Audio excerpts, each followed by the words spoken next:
Hello दोस्तों, स्वागत है आपका अपने ही यूट्यूब चैनल किस्से कहानियों की ऑडियो लाइब्रेरी पर। अभी हम सुन रहे हैं श्री शरत चंद्र चट्टोपाध्याय जी द्वारा रचित उपन्यास देना पावना का भाग 6। तो चलिए सुनते हैं आज का भाग। मंदिर के भीतर एक तरफ स्थिर भाव से खड़ी होकर षोडशी ने कहा, नहीं बहन, मैं पूजा नहीं करूंगी। क्यों? कहकर हेम ने ध्यान से देखा। भैरवी का मुंह मुरझाया हुआ है। किसी प्रकार के आनंद या उत्साह का कोई चिन्ह नहीं है और उसके प्रश्न का उत्तर उसने जैसे कुछ सोच कर ही दिया। बोली, इसका कारण यदि कभी बताने की आवश्यकता हुई तो केवल तुमको ही बताऊंगी, लेकिन आज नहीं। इसके सिवा मैं खुद भी बहुत कम पूजा करती हूँ बहन। जो लोग यह काम रोजाना करते हैं आज भी वही करें। यहीं खड़ी रहकर तुम्हारे बच्चे को आशीर्वाद देती, वह चिरंजीवी हो, स्वस्थ निरोग हो, मनुष्य हो। संतान के प्रति भैरवी के इतने बड़े आशीर्वाद से भी माता के मन से अप्रसन्नता नहीं मिटी। हेमवती बोली, किंतु आज का दिन थोड़ा और प्रकार का है दीदी। आप अपने हाथ से पूजा ना करेंगी तो मैं उन लोगों के निकट बहुत छोटी हो जाऊंगी, मुझे नीचा देखना पड़ेगा। यह कहकर उसने खुले हुए द्वार से एक बार बाहर की नाराज भीड़ की ओर निगाह डाली। षोडशी की दृष्टि ने भी उसका अनुसरण किया। उस भीड़ की आंखों में और चेहरे पर कलह के चिन्ह स्पष्ट और चंचल हो उठे हैं, ठीक वैसे ही जैसे अधीर सैनिक दल अपने अफसर के इशारे के लिए अपना युद्ध वेग बड़े कष्ट से रोकता है। किंतु राय महाशय ने उन्हें वह इशारा नहीं दिया। वह घोर संसारी या दुनियादारी आदमी ठहरे। क्षण भर में ही समझ गए कि इस समय इस विषय में वह स्पष्ट रूप से धनी बेटी दामाद के विरुद्ध कोई काम नहीं कर सकते।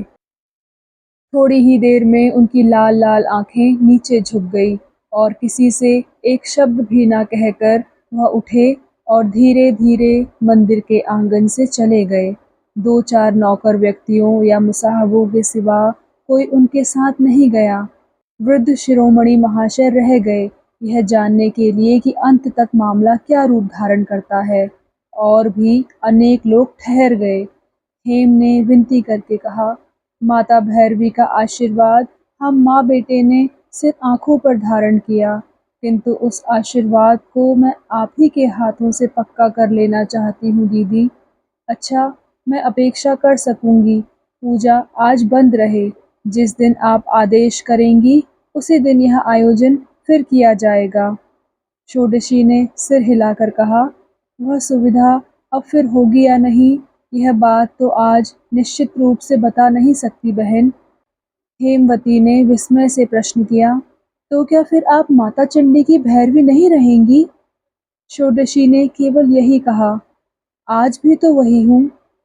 हेमवती बोली, तो फिर? इतना कहते ही उसने देख लिया कि दरवाजे की चौखट पकड़े शिरोमणि महाशय खड़े हैं। आंखें चार होते ही वह अभिमान के साथ कुछ आगे बढ़कर बोले, तुम्हारे पिता और मैं यही बात तो अब तक कह रहे थे। अच्छी बात है, हम लोग ठहर जाएंगे। वह कल हो, परसों हो, 2 दिन बाद हो, 10 दिन बाद हो, पूजा करें। दे इसका उत्तर। हेमवती षोडशी के मुख की ओर एकटक देखती रही, लेकिन उसने कोई उत्तर नहीं दिया। शिरोमणि ने भैरवी के उदास मुंह की ओर कनखियों से देखकर कहा, बेटी हेम, यह तो सीधा या सहज प्रश्न है। यह पीठ स्थान है, जागृत देव स्थान है। देवी की भैरवी के सिवा इस देवता के अंग को स्पर्श करना जिस तिस स्त्री का काम नहीं है।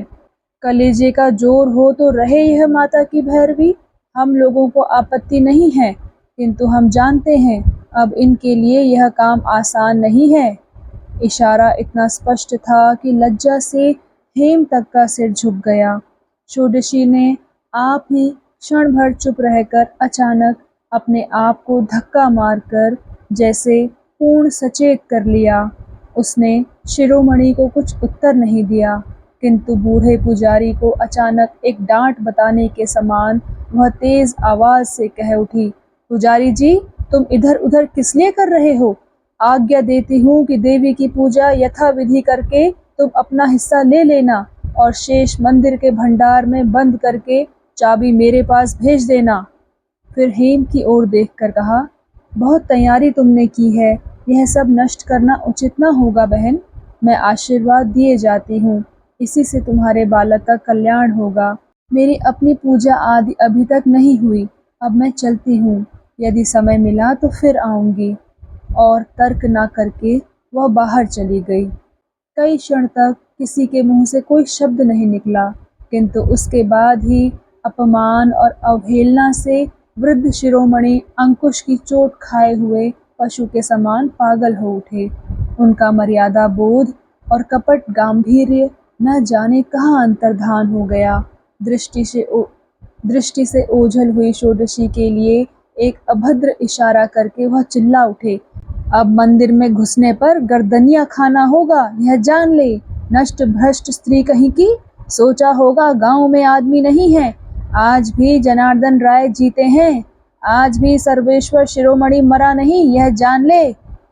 इस अभिशाप का जवाब देने के लिए वहां कोई न था, बल्कि उन्हीं की बात को पुष्ट करने के लिए औरतों के बीच से किसी एक बूढ़ी स्त्री ने कह डाला, अभागी को झाड़ू मार कर निकाल दीजिए शिरोमणि महाशय, बड़ा घमंड है, बड़ा दिमाग है। जमींदार के बंगले में एक रात एक दिन बिताकर आकर कहती है, बाबू की तबीयत खराब हो गई थी, यदि खराब हुई हो तो तेरा क्या। किंतु कहते कहते देवी की प्रतिमा पर दृष्टि पड़ते ही ईर्ष्या पीड़ित जीव दम भर में ही शांत और संयत हो गई।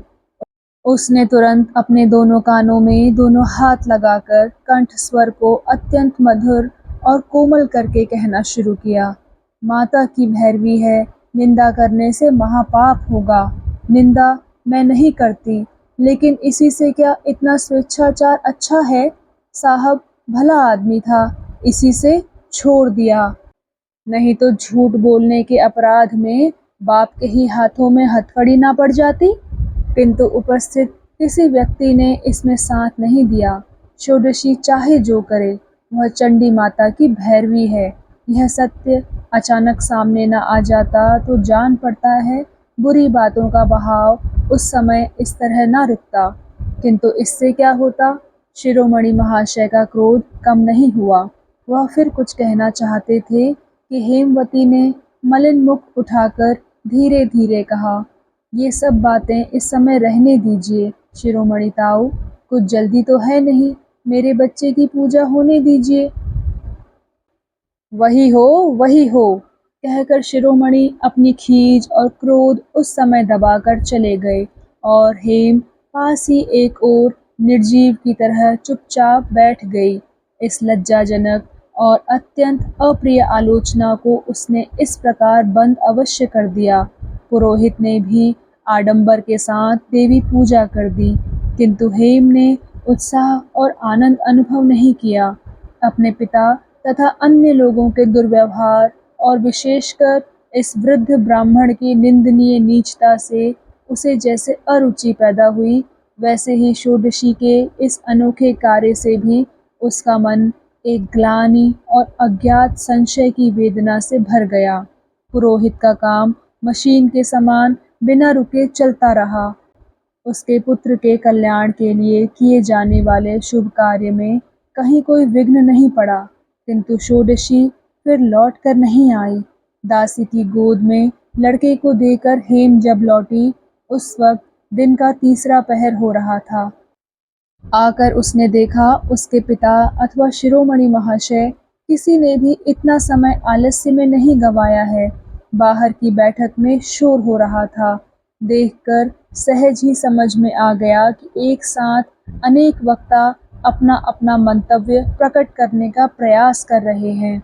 उसकी इच्छा थी कि कोई देख ना पाए और वह उसी तरह कतरा कर घर के भीतर चली जाए, किंतु पिता की दृष्टि से बच ना सकी। उन्होंने हाथ हिलाकर बुलाया, कहा, हेम जरा इधर आकर एक बार सुन तो जा बेटी। थका शरीर और उदास मुख लिए धीरे धीरे जाकर उसने देखा, वहाँ केवल एक प्राणी चुपचाप बैठा है जिसे श्रोता कहकर गिना जा सकता है। वह है उसके पति मिस्टर एन वसु बैरिस्टर। सबकी बातचीत का लक्ष्य एकमात्र वही है। 1:30 की गाड़ी से उनके आने की बात अवश्य थी, लेकिन निश्चित नहीं था। पति को देखकर सिर का आंचल जरा और आगे खींचकर वह द्वार की आड़ में खड़ी हो गई।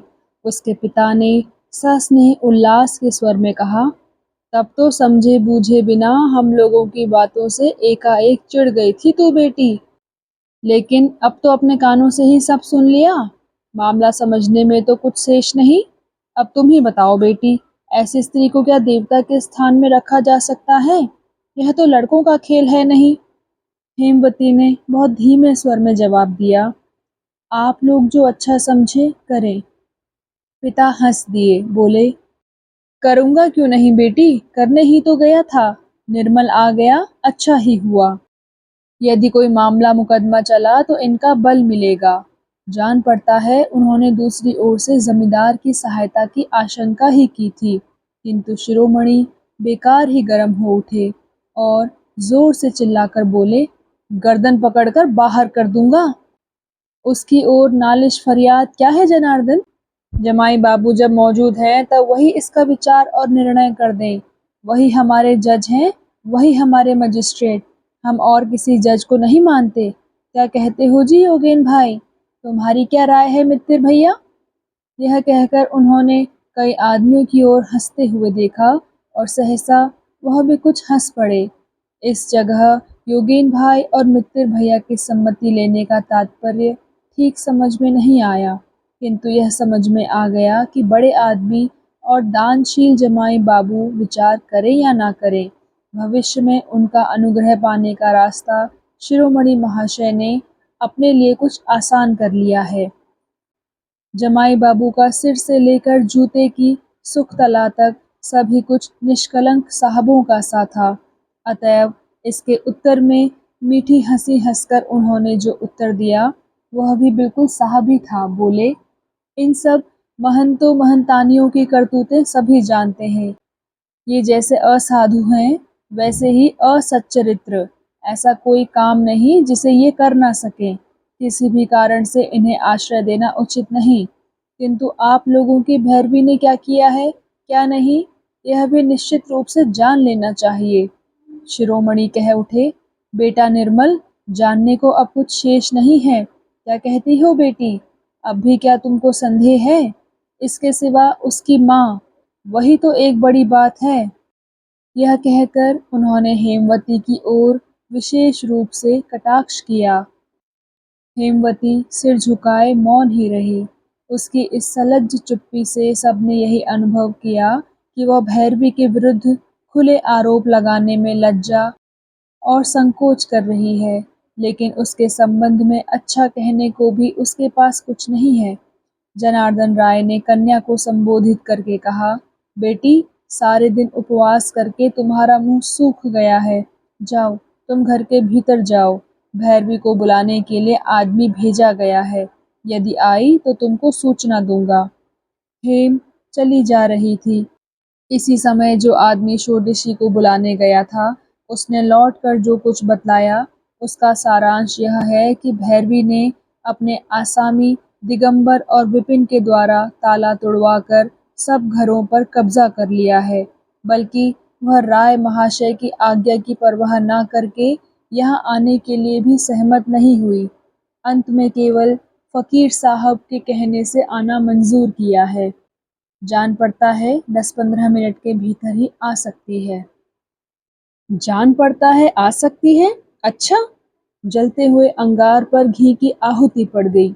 एक साधारण स्त्री के ऐसे दुस्साहस को देखकर सम्मानित पुरुषों के मुख से जो शब्दों और वाक्यों का प्रवाह निकला, उसका बिल्कुल उल्लेख न करके भी एक बात कहने की आवश्यकता है, और वह यह कि इस भ्रष्ट नारी को केवल इसी घड़ी गांव से दूर कर देने की ही नहीं, बल्कि ताला तोड़ने और अनधिकार प्रवेश के लिए पुलिस को सौंपकर जेल भिजवाने की आवश्यकता है। यह राय सबने निर्भय होकर प्रकट कर दी। केवल जमाई बाबू ही इसमें शामिल नहीं हुए। बहुत संभव है वह अपनी साहबी और बैरिस्टरी दोनों की मर्यादा रखने के लिए ही गंभीर होकर बैठे रहे। कुछ शांत होने पर दामाद साहब ने प्रश्न किया, यह फकीर साहब कौन है? एकाएक यह कहाँ से आ टपका? फकीर साहब के बारे में भी अनेक लोगों ने अनेक प्रकार के मत प्रकट किए। शिरोमणि ने उसका सारांश निकाल कर कहा, क्या खाक अच्छे हैं, मुसलमान और सिद्ध पुरुष? वह सब कुछ नहीं है, मगर वह किसी की भी बुराई या हानि नहीं करता। बारुई नदी के किनारे एक बरगद के पेड़ के नीचे अड्डा है। बहुत दिनों से है। बीच बीच में कहीं चला जाता है और फिर आ जाता है। 2 साल से नहीं था। फिर सुना है कि 5-6 दिन हुए लौट आया है। शायद उसी की सम्मति से ताले तोड़े गए हैं। कुछ कहा नहीं जा सकता। 1000 हो, मलेच्छ ही तो हैं। दामाद ने पूछा, लेकिन आज कैसे आ गए? तारादास अब तक चुप ही था। कहने लगा, उस पार के बरगद का पेड़ और उसके आसपास की सब जमीन चंडी माता की है। इसी से जान पहचान है। फकीर साहब षोडशी को बहुत चाहते हैं। जब वह यहाँ होते हैं तब षोडशी अक्सर उनके यहाँ जाया करती है। देखा है, उनसे पढ़ती लिखती भी है। जमाई बाबू ने ठट्ठे के तौर पर कहा, चाहते हैं? विद्या चर्चा भी चलती है। इन फकीर साहब की आयु क्या है? तारादास ने लज्जित होकर कहा, जी, वह एक बूढ़े आदमी हैं। अवस्था 60-62 से कम नहीं। वे षोडशी को माँ कहते हैं। एक बार षोडशी बहुत बीमार हो गई थी, तब इन्होंने ही उसे अच्छा किया था।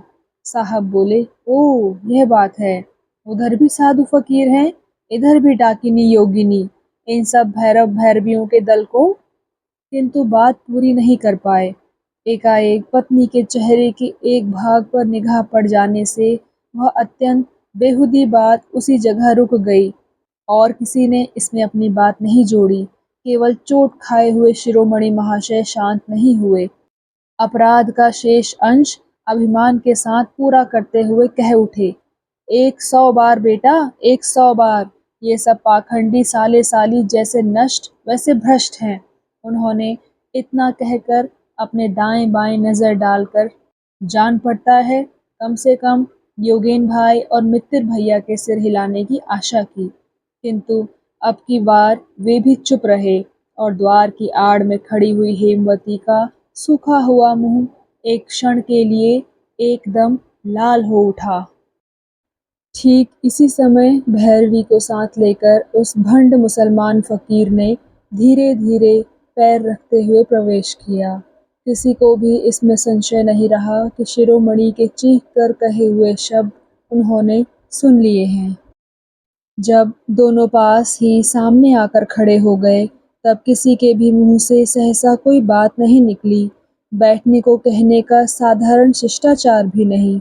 मन ही मन सभी मानो विशेष रूप से कुछ चंचल हो उठे। शिरोमणि को जान पड़ा जैसे कुछ ठीक नहीं हुआ, कोई भारी गलती हो गई। अतः सभी वैसे ही बैठे रहे। मिस्टर बसु साहब के लिए दोनों ही आगंतुक बिल्कुल अपरिचित थे। 2-3 मिनट तेज नजर से वह बराबर सिर से पैर तक दोनों को निहारते रहे। फकीर साहब के बालों से लेकर लंबी दाढ़ी मूछ तक सभी कुछ एकदम बर्फ की तरह सफेद था। शरीर पर साधारण मुसलमान फकीर की साधारण पोशाक थी।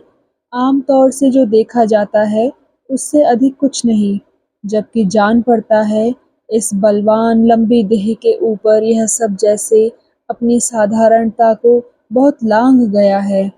उनके शरीर का रंग पानी में भीगकर और धूप में झुलसकर एक अलग प्रकार का हो गया है। वह पहले कैसा था, वह अनुमान करना असंभव है। फकीर के मुख और आंखों के ऊपर साधारण कुतूहल की छाया अवश्य पड़ी है, किंतु और भी थोड़ा सा गहराई से देखने पर सहज ही दिखाई पड़ता है कि इसी की आड़ में जो हृदय है वह जैसा शांत है, वैसा ही उद्वेग रहित और वैसा ही निर्भय है। उसके पीछे आकर षोडशी खड़ी हो गई। उसके गेरुए वस्त्र, उसके सारे सुंदर सुगठित खुले हुए सिर पर रूखा बिखरा हुआ केश भार, अद्भुत सुषमा तथा सबके ऊपर उनके झुके हुए नेत्रों की अदृश्य वेदना का अनुक्त इतिहास, इन सब चीज़ों ने एक साथ मिलकर क्षण भर के लिए साहब को अभिभूत कर डाला। फ़कीर साहब ने अपनी प्रथा के अनुसार अभिवादन करके पूछा, बाबू साहब, क्या आपने बुलाया था? तब बाबू साहब ने उत्तर दिया, तुम्हें नहीं बुलाया था, तुम जा सकते हो। मगर फ़कीर ने क्रोध नहीं किया। ज़रा हंसकर षोडशी को दिखाकर शांत स्वर में कहा, लेकिन आसामी को मैंने ही उपस्थित किया है बाबू साहब, वह तो आना ही नहीं चाहती थी। इसके लिए उन्हें दोष भी नहीं दिया जा सकता, क्योंकि सभी जहाँ पर बाजार का सा शोरगुल करे, वहाँ विचार के बदले अविचार ही अधिक होता है, और वह भी सवेरे एक बार पूरा हो चुका है। लेकिन आपका आना सुनकर मैंने कहा, चलो माँ, हम लोग चलें। वह अनेक कानून के जानने वाले हैं और फिर बाहर के हैं, अगर संभव हुआ तो निर्णय करेंगे। बैरिस्टर साहब ने समझ लिया कि फ़कीर के संबंध में उन्होंने गलत धारणा बनाई है। वह चाहे जो हो, अनपढ़, अशिक्षित, साधारण भिखारियों की श्रेणी के नहीं हैं। अतएव जवाब में उनको भी कुछ थोड़ा सा भला मानुष बनना पड़ा। बोले, ये लोग तो ताला तोड़ने और अनधिकार प्रवेश करने के लिए इनको पुलिस के सुपुर्द करना चाहते हैं, और सुना है कि आपके हुक्म से ही ताले तोड़े गए हैं। फ़कीर ने हंसकर कहा, अरे बाप रे, केवल अपराधी ही नहीं, उसके साथ अपराध में सहायता करने वाला भी।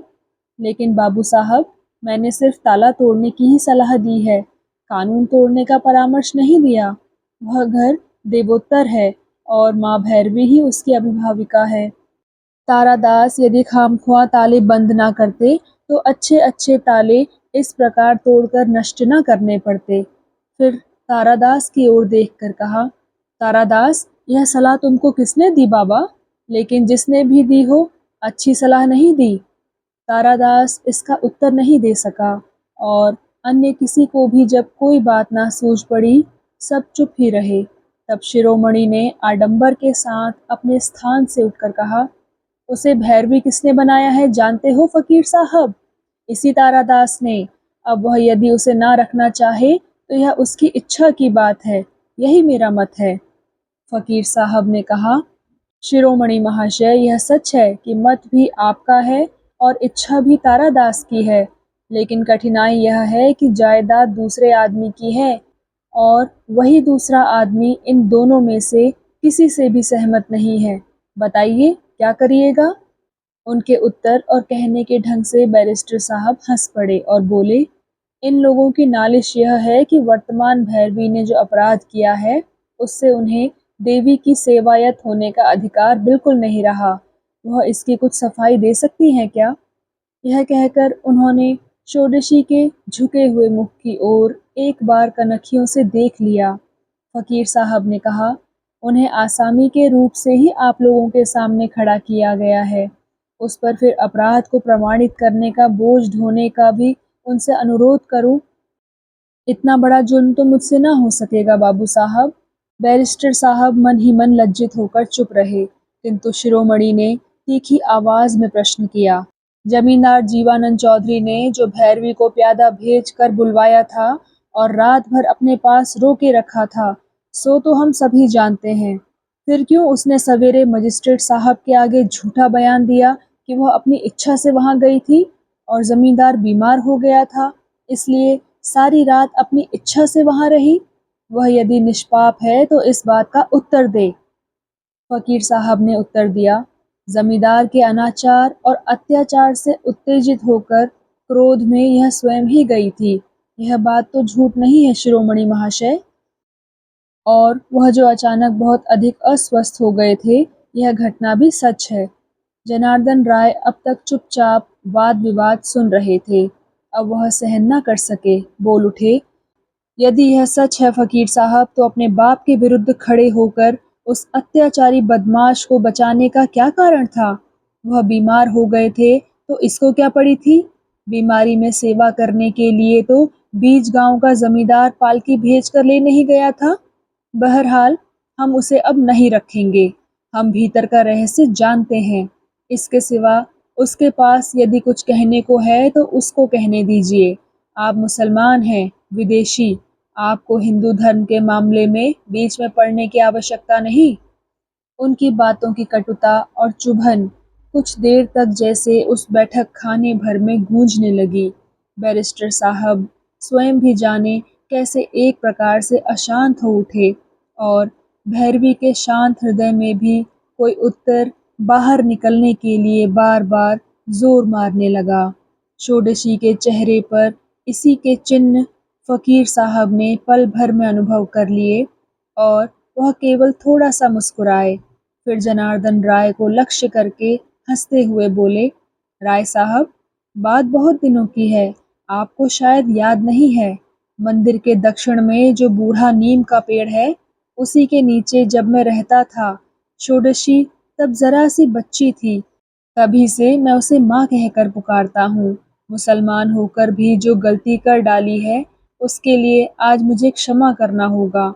उसी माँ की इतनी बड़ी विपत्ति में भला मैं बिना आए रह सकता हूँ? माँ तो कोई तुच्छ वस्तु नहीं है।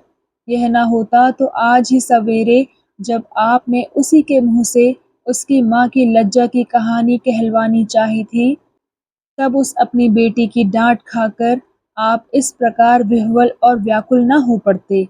यह कहकर फ़कीर साहब ने दरवाजे से लगकर मूर्ति के समान स्थिर खड़ी हुई हेमवती को इशारे से दिखा दिया। हतबुद्धि जनार्दन राय को सहसा कोई उत्तर खोजे नहीं मिला। बोले, ये सब बेकार की बातें हैं। फ़कीर साहब ने वैसे ही हंसते हुए कहा, पका हुआ बीज भी पत्थर के ऊपर पड़कर व्यर्थ हो जाता है। अपनी इतनी आयु में मैं जानता हूँ। मैं काम की बात भी कहता हूँ। उस महापापिष्ट जमींदार को मेरी यह माँ क्यों बचाने गई, यह मैं नहीं जानता।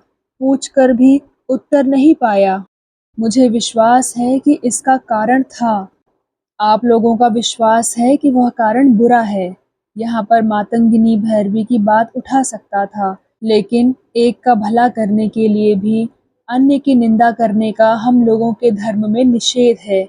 इसी से मैं वह उदाहरण पेश नहीं करूँगा, लेकिन मुझे आपसे बहुत कुछ कहना है राय साहब।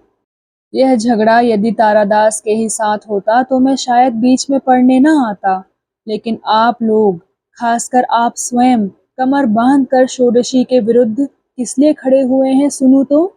अकेली षोडशी ही तो नहीं है, और भी अनेक स्त्रियां हैं।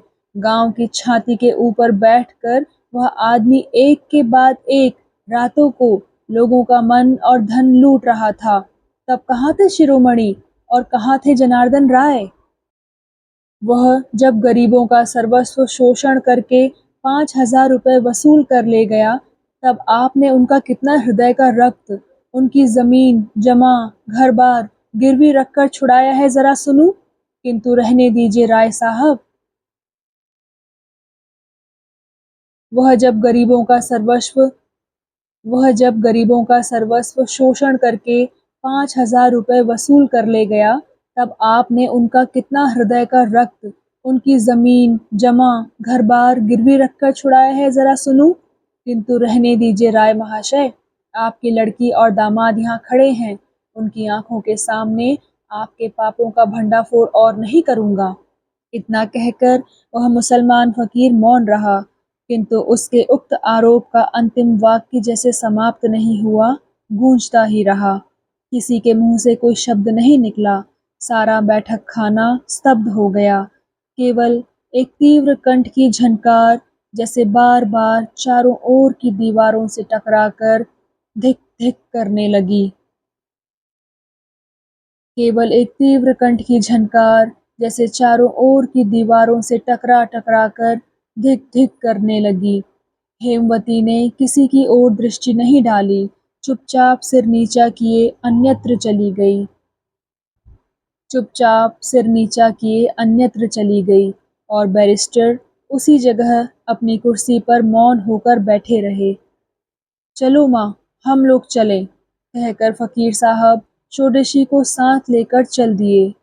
सदर दरवाजे के किनारे हेम खड़ी है। उसकी दोनों आंखों में आंसू भरे हुए हैं। वही सजल दृष्टि फकीर साहब के मुख की ओर उठाकर उसने कहा, बाबा, मेरे पति को आप क्षमा कर दीजिए। फकीर ने विस्मित होकर कहा, क्यों माँ? हेमवती ने इसका उत्तर न देकर कहा, अपने पति को लेकर मैं यदि आपके पास आऊं तो आप दर्शन देंगे क्या? अब फकीर साहब हंस दिए। उसके बाद स्निग्ध कंठ से बोले, मिलूंगा क्यों नहीं माँ, तुम दोनों जनों का निमंत्रण रहा, समय मिले तो आ जाना। तो दोस्तों, कैसा लगा आपको आज का भाग? कृपया कमेंट सेक्शन में आकर ज़रूर बताइएगा। और अगर आपने अभी तक इस चैनल को सब्सक्राइब नहीं किया है तो कृपया सब्सक्राइब भी ज़रूर कर लीजिएगा। मैं मिलती हूँ आपसे इसी कहानी के अगले भाग के साथ। तब तक के लिए धन्यवाद।